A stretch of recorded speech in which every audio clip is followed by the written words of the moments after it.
great greetings to Washington, where everything is pretty awful. This has been an interesting week. I'm going to hold this. It's been an interesting week with the Supreme Court vacancy because it really brought to bear so much about where we find ourselves and how dug in both sides are. It's really an amazing thing to sort of see Democrats just go from sort of mildly, regularly depressed to complete and utter anguish. And it brought up a lot of our feelings about how many voters they have who kind of sat out of the election in 2016. So I'm going to open with that and then get into sort of a macro look at our politics and our sort of state of consensus and governance at this point. So I don't know how closely you followed the 2016 election, but it's still with us today, and thought about, this is sort of sinking again, thought about a new paradigm. I can actually probably, I can hold it, why not hold it? We really live in sort of a 61-39 nation. Sometimes it gets up to a little higher than that on the 39 side. But if you look at the division of the popular vote, the electoral college with President Trump, et cetera, where the polling is today, in terms of strong feelings, that means Trump has voters who don't feel strongly about him. They still see him against the choice of Hillary. So he won the election in 3 states with 77,740 votes. In Michigan, 87,810 voters left the top blank and could not decide on Hillary or Trump, couldn't stomach either. Trump won that state by 10,000 plus votes. Jill Stein amassed 51 plus thousand votes there, deciding it for Trump. In Wisconsin, Trump won by 22,000 plus votes. Jill Stein won there, her more than 31,000 votes, deciding it for Trump.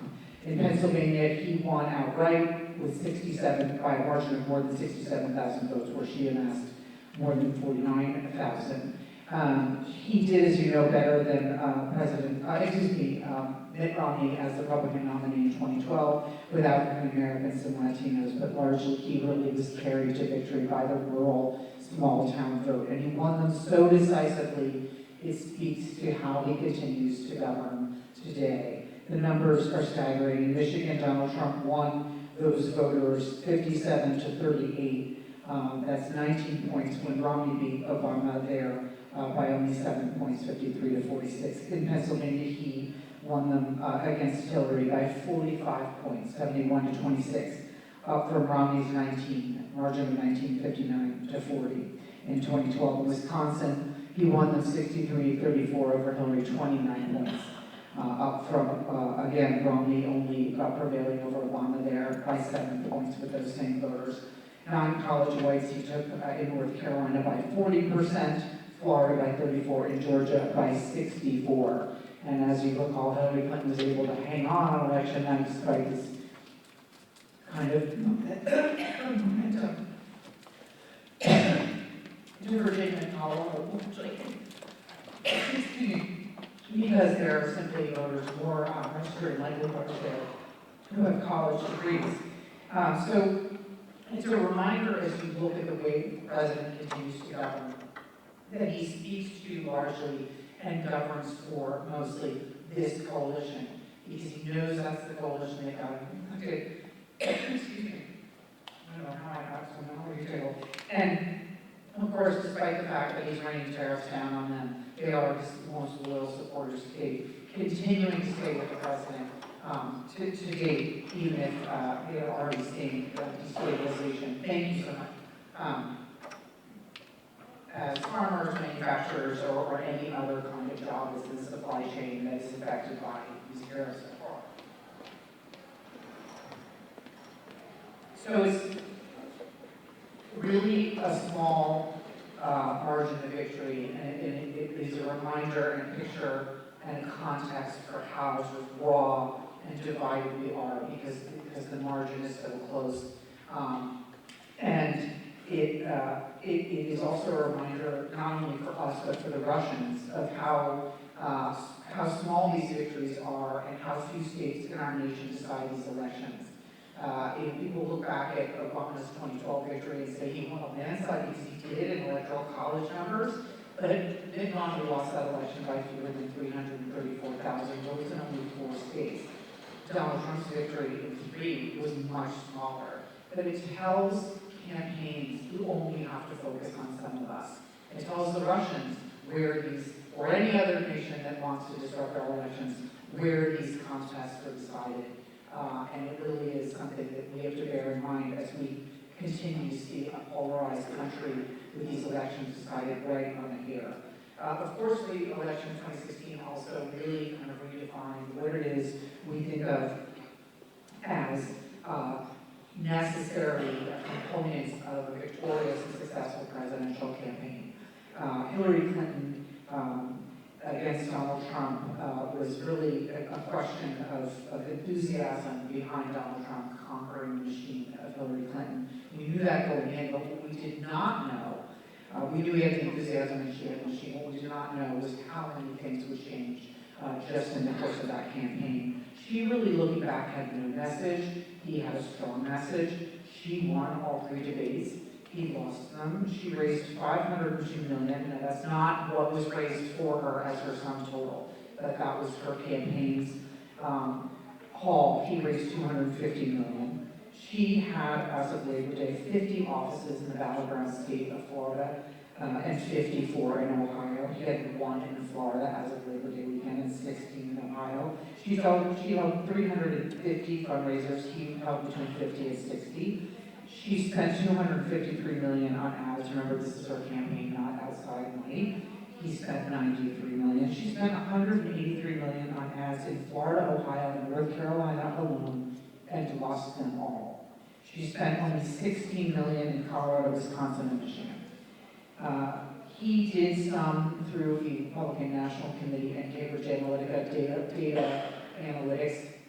We will find out if they actually did more at the end of the Mueller investigation, but we do know that she went all in. She had someone named Elon Kriegel. He was her top paid and most important staffer who went way under the radar, was not allowed to be interviewed, was rarely mentioned in press coverage of her campaign, but he led a team of 60 mathematicians who decided everywhere they would go, when they would go there, how they would spend the money, what kind of crowd they would try to draw, and they didn't make a move without him. And a little fun fact about him is that he actually once worked for Bill O'Reilly as a Bill O'Reilly factor before he went back to school in 2010 to get his statistician's degree. But so much for the genius of Elon Kriegel when it comes to enthusiasm and a strong message.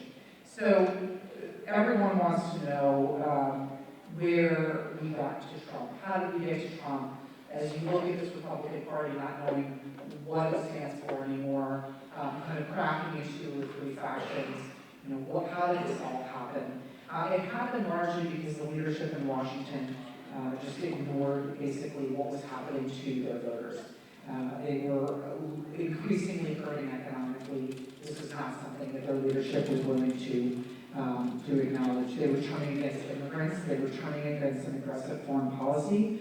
They were turning against tax cuts for the wealthy. They were turning against entitlement reform, and they were turning against trade. They were becoming increasingly nationalist, often nativist, more populist, and less conservative. They blamed Republicans in Congress for failing to stop Obamacare, for failing to stop Dodd-Frank, for failing to stop the stimulus, even though the Republicans in Congress did not have the votes under President Obama to stop those things. And even though President Trump, then candidate Trump, likes to believe that he's the only one who brought subject of immigration into the debate, it actually already broken the Republican Party before he came around. After 2012, the Republican National Committee came up with a postmortem looking at Romney's defeat and tried to create a path ahead for victory and for sort of mitigating their demographic liability, saying that they needed to reach out to immigrants in every immigrant community, that they had lost their way not only with Latinos but with Asians, and they were very concerned about the numbers they saw in that election. And everyone rallied around to a consensus position in early 2013 that yes, indeed, they would have to listen to the Chamber of Commerce and the Republican leadership under then Speaker Boehner, the Wall Street Journal editorial page, Sidney Adelson, one of their biggest donors, Rupert Murdoch, Karl Rove, and others, and come around to some kind of path to legalization in an immigration reform package that would get them beyond this issue that hurt them in 2012 and hurt them in 2008 and would continue to harm them as a party going forward as the demographics fought against them. So they came to sort of some kind of decision that this would have to be done. In the spring of 2013, of 2014, support for some kind of path to some kind of immigration reform that was comprehensive that included, if not citizenship, but a path to legalization, pulled very well, over 60%. And then because of the child migrant crisis that summer, which is all too familiar these days, which was mishandled by the Obama administration, which they did not actually tell us the truth about, and again, this was badly dealt with. The numbers for that immigration reform dropped down by September to 45% and then lower, largely among Republicans who had come around to believing it was time as a party to do this, and then changed their mind that summer because of anxiety over refugee policy, but also because of the child migrant crisis. Obama, during these same years, really refused to respond to the same kind of sentiment that was happening among voters, not only in the Republican coalition that was being ignored by Republican leaders, but even voters in the middle.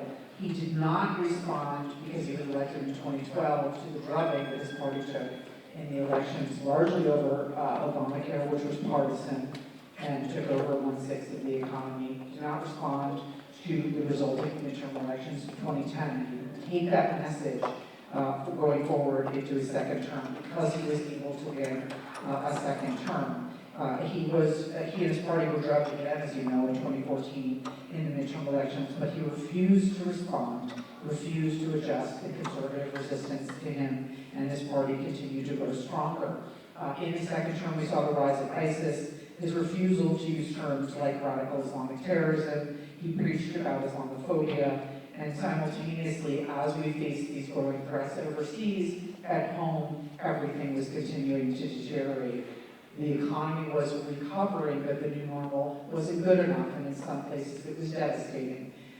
We saw 15 years, really at the end of his term, a result of 15 years of slow growth, and the country bogged down in expensive and unsuccessful wars and foreign interventions, and Americans, because of a post-recession period that did not permit an appropriate and hoped-for adjustment, were no longer assured that they could put their kids through college, afford a home, that their kids would ever afford a home, pay for their car notes, pay for their health care more than anything else, and that their wages would remain stagnant as they had been, including recent deterioration for decades to come. That this was sort of the new permanent state of their lives and would be of their children's lives. This kind of change, this kind of deterioration leads, as we know, to great political upheaval. And we're seeing the results of that now. And we will for a really long time. I believe, I don't know how many of you are planning to go into public service, but I believe that the duopoly, the two-party system, is really breaking and really on its sort of deathbed, despite denials by those who are working hard to keep them alive. But they have failed us. And we've broken up into, as the parties become increasingly powerless, because of our different sort of fractionalizing and ideology and partisanship and polarization, we were breaking up into these four groupings that the parties sort of refused to deny. In the middle, we have governing focused Republicans and Democrats who don't want to wear the same label. They don't want to be a party together, but they are the ones who vote for those spending bills at the last minute and try to keep going. They do work across all the aisle on smaller measures that they won't get in trouble for from special interest groups at primary time, but they are actually still focused on consensus and on a system that's based on consensus, without which we're going to fall apart. And they are in the middle, sharing also some agenda, some policy commonality. They are largely free trade. They are largely internationalists. They believe we have a role in the world that is important to maintain. They are not protectionist. They are, as I said, pro-governance, and from right to left, immigration tolerant to immigration friendly. And over on the far right wing, we have what was sort of the Steve Bannon, President Trump on some days nationalism that is nativist and is protectionist and at times nihilist and is focused largely on cultural grievances as an animating force among their electorate. And over on this side, on the Bernie Sanders, Elizabeth Warren wing, we have a free lunch socialism that is promising everything, no limits, guaranteed jobs, college, on and on. This group has been, we've seen, resisted by people who used to vote for President Obama and then turned to President Trump because they are seen as largely in tandem with environmentalists and labor unions, and that they are really increasingly concerned only with kind of social tolerance issue and gender inclusiveness and this type of conversation. They also are increasingly anti-trade. So I believe that the center is probably 70% of us. I'm in there. I believe that there are 15% probably in each of these wings on the outside. But we are working against each other, to be sure. This week, you might have read about this primary election in New York 14, where Joe Crowley, the 20-year member, lost unexpectedly to Alexandria Ocasio-Cortez. She basically went out and got new voters. This was a complete and utter display of political malpractice on Joe Crowley's part. I've covered him as a member. He's a terrific member. But just like Eric Cantor years ago in Virginia 7th, he obviously did not respond to his constituents, did not go home enough, and she just simply found new voters. Joe Crowley knows 20,000 people. There's no excuse that he lost that election. She only got fewer than 16,000. He got fewer than 12,000 votes. It's a 700,000 person district. So it is another lesson for those of us in the center who speak about this often, that you gotta vote in primaries. And as a system and as a nation, we need to open primaries up. I'm an independent, I live in Maryland, I can't vote in primaries. That shouldn't be the case. We need people to pour into primary elections so that they can pick more reasonable candidates and so that we can flush out the extreme candidates so that the people who end up being the two nominees, one of them is going to come to Washington as a reasonable problem solver. And so the New York 14 example is being talked about a lot as this new infusion of this sort of socialist element in the Democratic Party. But in another sense, and probably more so, Ms. Cortez just outworked Joe Crowley. He was too focused on his Washington constituency, where all his colleagues said he's a great member, and he is, and he's here, and he was focused on becoming the next speaker. And she went into places where he'd never gone. She turned out brand new voters, and his voters stayed home. It happens all the time. But we are seeing a new paradigm I'm worried about, which is socialism versus nationalism, and some voters will be a combination of both. The Democrats are focused, just in the last couple of days since the border crisis exploded again with this family separation issue, on this new concept of abolishing ICE, which is not where the country is. They are a pro-sanctuary city. They want Medicare for all. They want guaranteed jobs, everything that Ms. Cortez ran on and Bernie Sanders ran on largely in 2016. The Republican Party that you once knew has abandoned under President Trump limited government, fiscal restraint, debt reduction, free trade, and even the free market. President Trump went after Harley-Davidson this week, not a word from Republicans. Went after an American company and threatened them on Twitter, not a word. If Barack Obama had done that, I can't even imagine what the Republican Party would have done to him. Picking a winner and picking a loser in the free marketplace and threatening them. Absolutely astonishing. In addition, confronting Russia. President Trump just tweeted yesterday that the Russians didn't meddle in the election because Vladimir Putin tells them so. Republicans remain quiet. This is not the Republican Party you once knew. Both parties are also deeply reliant now on identity politics, and that is not a good thing. Immigration, I just want to mention because it's so much consuming the debate right now.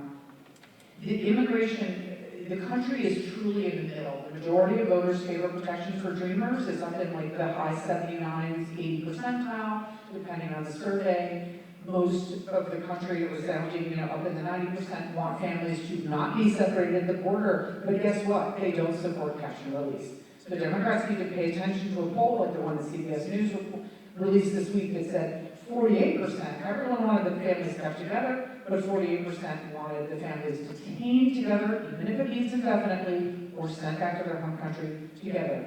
21% wanted them to stay together and be released into the country. So we have a real situation with immigration. It's out of control. We are not deporting 12 million people, however. We are a country that has welcomed immigrants.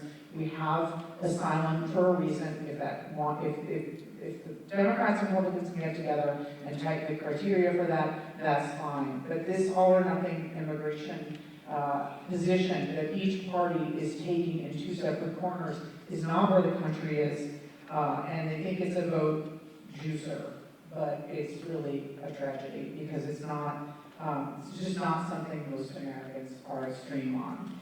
We have, I don't want to depress you, but more gridlock on the way. On November 6th, we are going to see a smaller majority for the Republicans or a smaller majority for the Democrats. It is not likely to be a wave that brings the Democrats in with an extra 30 seats, and the Republicans are not likely to have the red wave that President Trump is talking about and have a really good margin either. I think one of them or the other is going to hold it by 5 or lose by 3 or something, and that's going to bring us, I hope, an opportunity. Speaker Ryan, as you know, is leaving. Kevin McCarthy, the majority leader, is running to be the next speaker. He's going to face challenges from either Jim Jordan, the House Freedom Caucus, and other conservatives who get the nerve. There's a lot of outside conservative energy pushing to knock off Kevin McCarthy because he's too establishment, blah, blah, you've heard it all before. And on the Democratic side, no matter what Republicans tell you about Nancy Pelosi, she doesn't have the map, and she's not going to be the next speaker. So Democrats are letting her fundraise for them, because she's great at it, but they're going to dump her. So if you add up the number of Democratic candidates running across the country who are out there saying when they're asked, like Conor Lamb when he won in Pennsylvania 18, I really can't do it right now, I don't know who I'm going to support. If you add them up to people who have to win swing districts where Republicans are serving now and they have to retain them 2 years later, I'm not going to vote for Nancy Pelosi. And then if you add the ones who are on the record, Kathleen Rice, Brian Higgins, Seth Moulton, Tim Ryan, the members already in the conference, and insurrection is on its way. And so we're really looking at the speaker position as a new opportunity. Something unknown is going to happen here. So I want to talk to you about that because I've done a lot of work with No Labels over the last 5 years. They have an artisan group working for problem solving. They were the ones who inspired the Problem Solvers Caucus in the House, of which there are 24 Republicans and 24 Democrats.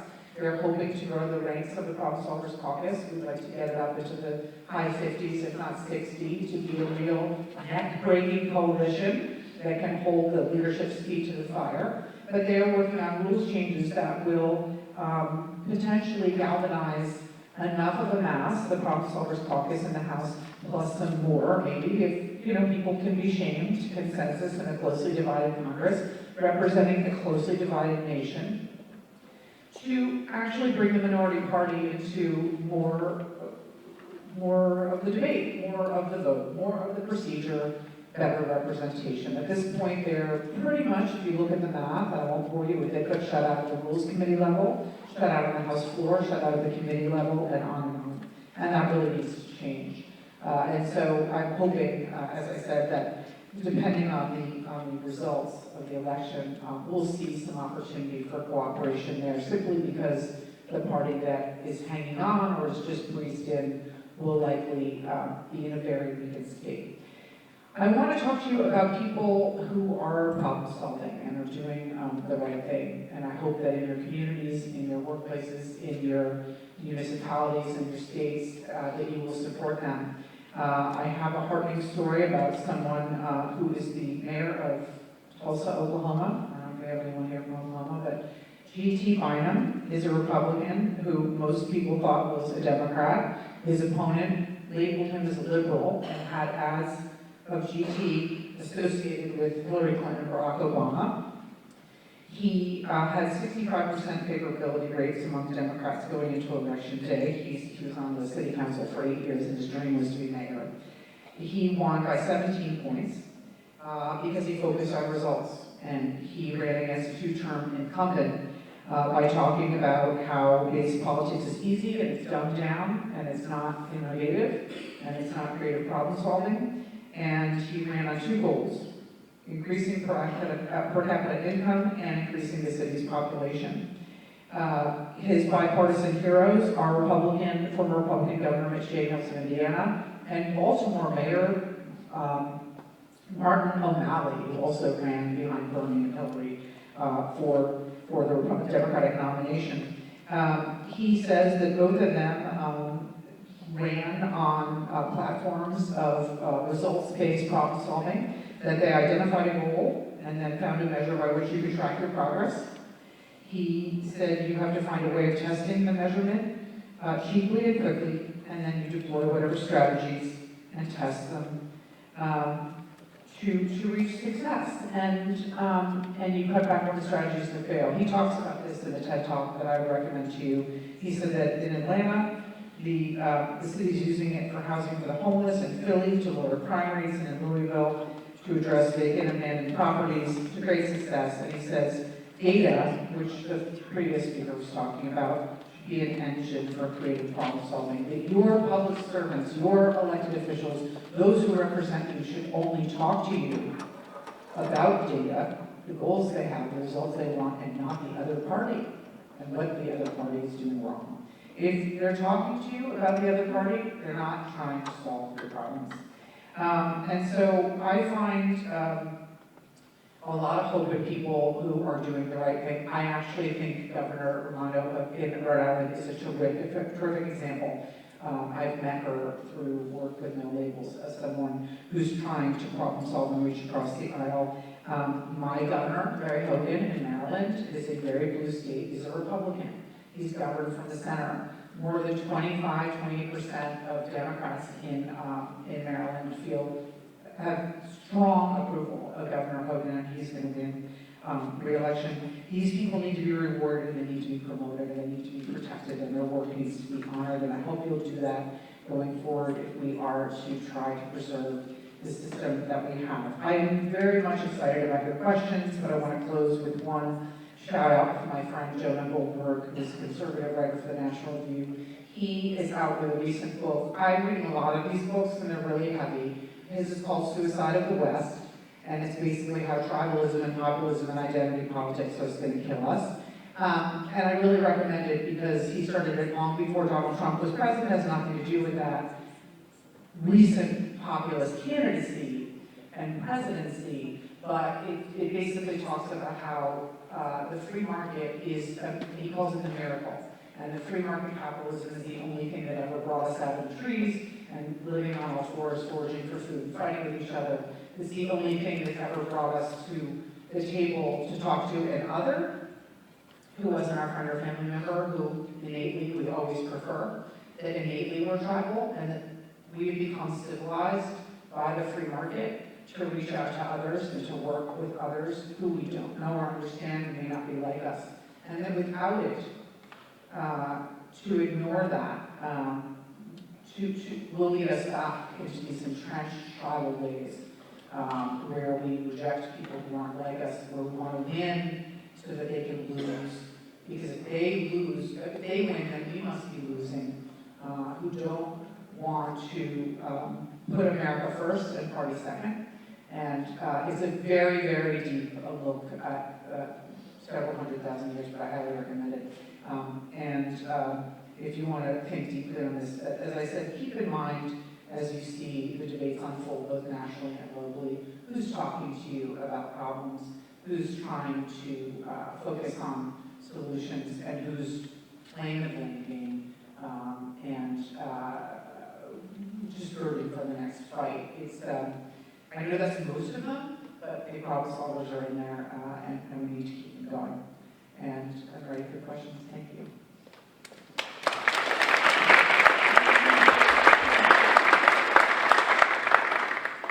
Questions?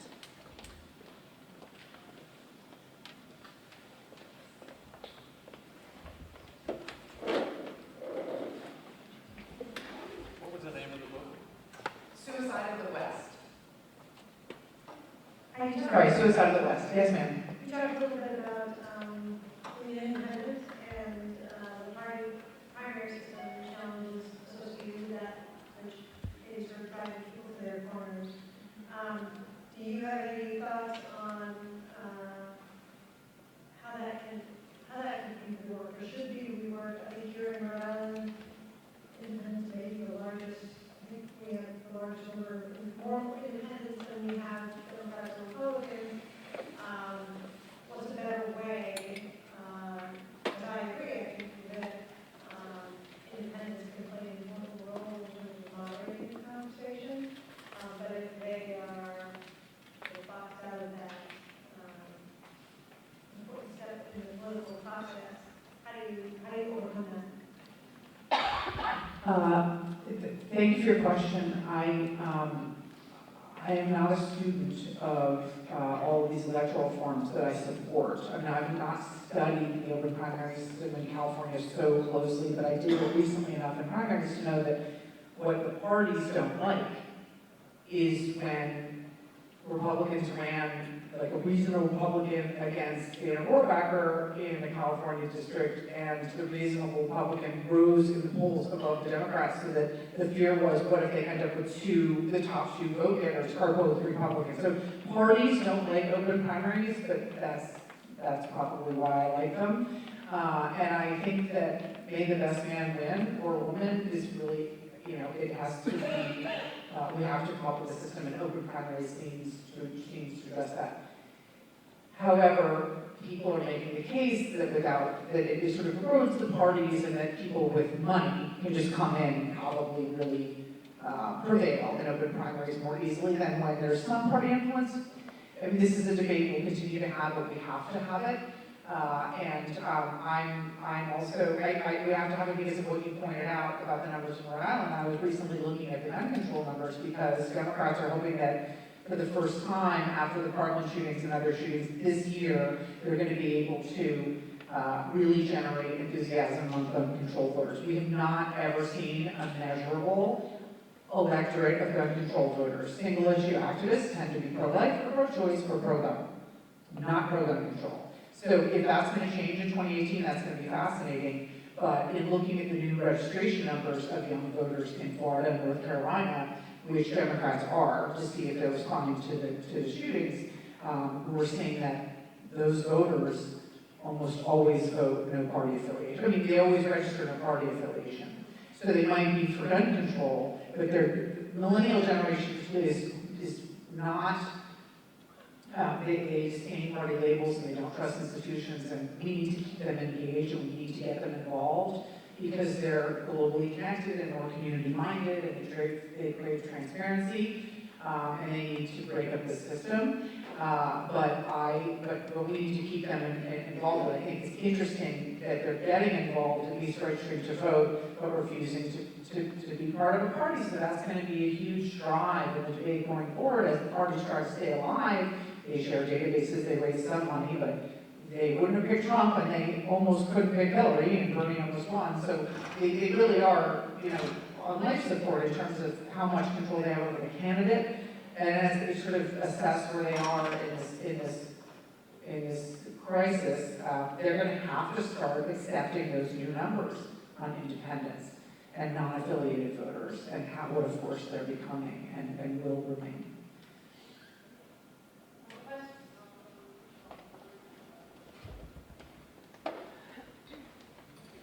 Thank you for being here. Thank you. There's been a bit of discussion actually on the role of media in campaigns and in politics. Could you kind of just talk about your perspective on the role and responsibility of the media? Yes, thank you. So I could go on for about 3 hours on this topic. We no longer have a shared set of facts. We have partisan media talking about completely different things, using different facts, and it's really frightening.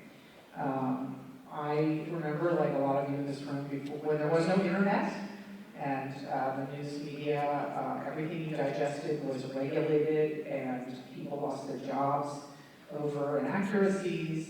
And my kids, I have 3 high schoolers, can go on the internet and go to a website called ilovefreedom.usa with a million flags on it and think that that's actual real information about a political candidate, and it's terrifying. But we have to make our way through this upheaval that's happening in our politics at the same time that we have the growth and splintering of all this media that's partisan. There's also the factor of Facebook. People get their news not from RealClearPolitics.com enough, I like to say, although I'd like you all to start doing that. They get it from Facebook, where everything is chosen to affirm devices. So people who are consuming news, especially at a young age on Facebook, don't even know that. You might, as consumers, think like, oh, that's funny, they must have seen that I like that story and read it to the bottom, so they keep sending me stuff on that. But imagine if you don't know your way, and that's what you grow used to. So it really is a very difficult thing for us in the mainstream media. We make mistakes, but we're held accountable for them. We get ratted out, often we get suspended or we get fired, and we are called to account for those. But we're in an era where people, for partisan reasons, like to throw out fake stories and then say, look, see, the mainstream media reported this fake fact that I read them, and so you can't trust them. So it's becoming really scary. I have real issues with partisan biases in the media. I think it's, to me, I'm not going to point out any examples in this room, but I mean, I can sit and read a lead of a story or watch a lead into a news program and think, that's not fair. But at the same time, if it's really disruptive and ultimately extremely damaging if people are so fed up with the media that they tune out and they're no longer engaged in the debate and they're not following the actual facts. That's really frightening to me. So the media is under a lot of pressure to get it right, keep it straight, and keep people coming back instead of tuning out. And I know a lot of highly educated professionals who now are tuning out, and that's really, I despair over that. So the challenge is not only on our leaders, but on the media to try to regain some kind of credibility at delivering the facts and framing the debate. We're in extreme times, and extreme things have to be discussed in frank manner. So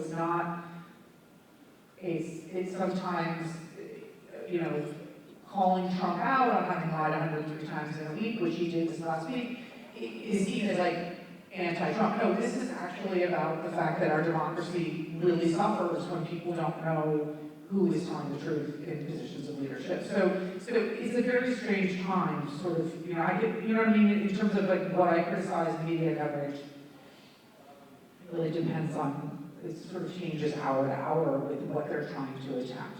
It's a hard job these days.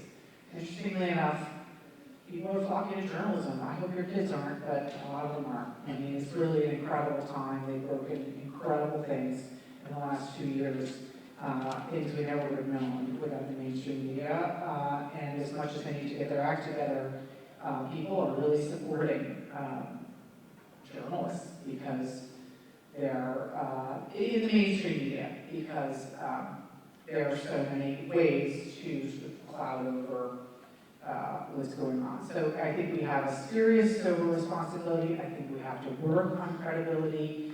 And at the same time, I think we're vital to this process. And we're going through incredible, turbulent change. And we need to be, the American people need to be informed at saturation level, I think, throughout this process to do their part for our democracy. Last question.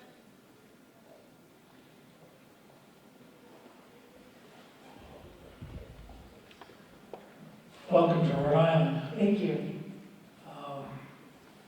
We've touched on a variety of subjects, but fake news is what we heard throughout the entire election process last time and continued.